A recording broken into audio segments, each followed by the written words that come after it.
So in part one of this video series, we determined that the thumping sound we heard is coming from the subframe connection to the chassis, which had broken.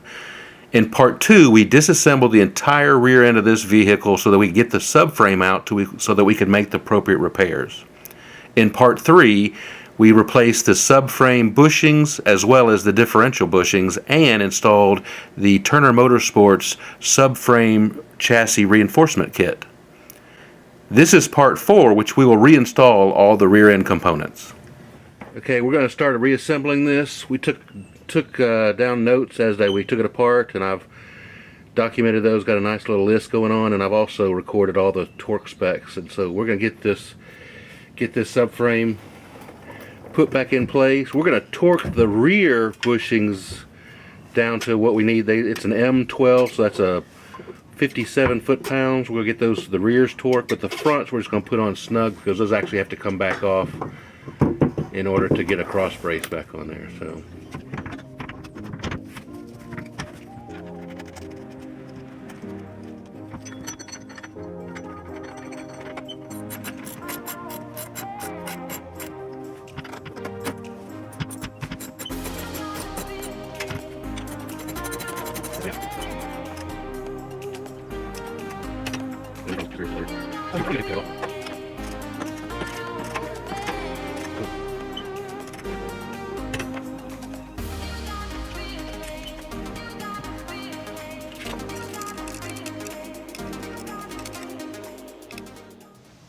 okay, we're going to start by putting this upper control arm in. We found when we did the other side, it's easiest to get this intersection. You got to at least slide it into position, and then you got to work on getting this outer side mounted.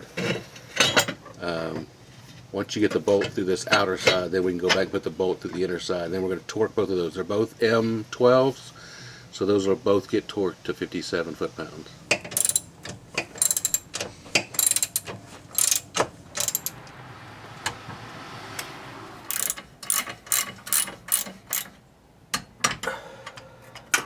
Alright, so now for the lower control arm, this end of it is what goes up into the subframe, and you got a little teardrop there, and that teardrop goes down.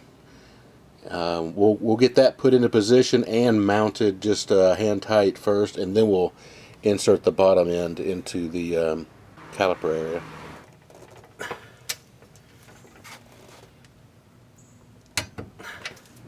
Okay, we forgot to mark our alignment, but we could very easily tell where this washer was sitting before, so we went ahead and put it back right where it was. This is your rear alignment position, so we put it right back where it was, tightened it down, 57 foot-pounds, and we're now ready to go. Alright, so now we're going to get our differential back in. Just going to bench press that puppy into place. Goes in kind of an angle, top up a little bit, yep. The key will be to get that rear bolt in.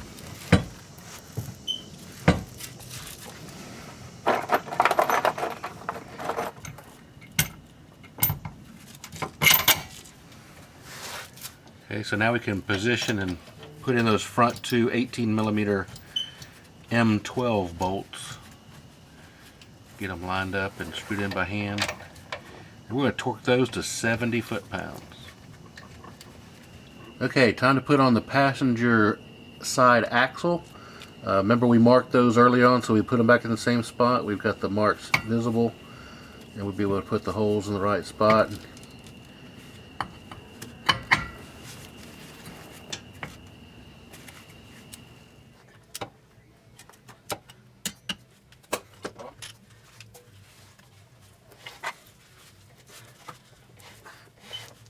On.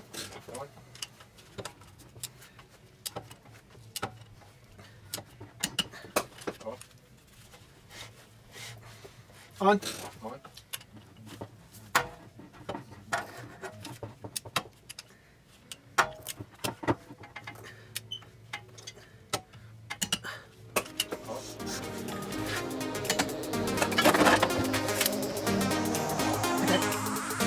On.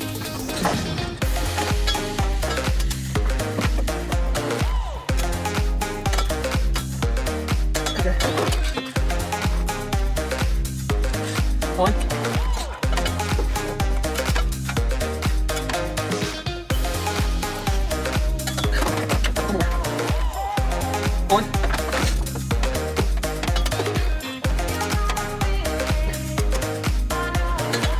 Off, we're done. On. Okay, yeah, we're done.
So one of the last pieces is the shock. We went ahead and bought new shocks and a new bumper stop at the top there. Got that reassembled. We're about to put that in.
If you've enjoyed or learned from the contents of this video, please click the like button.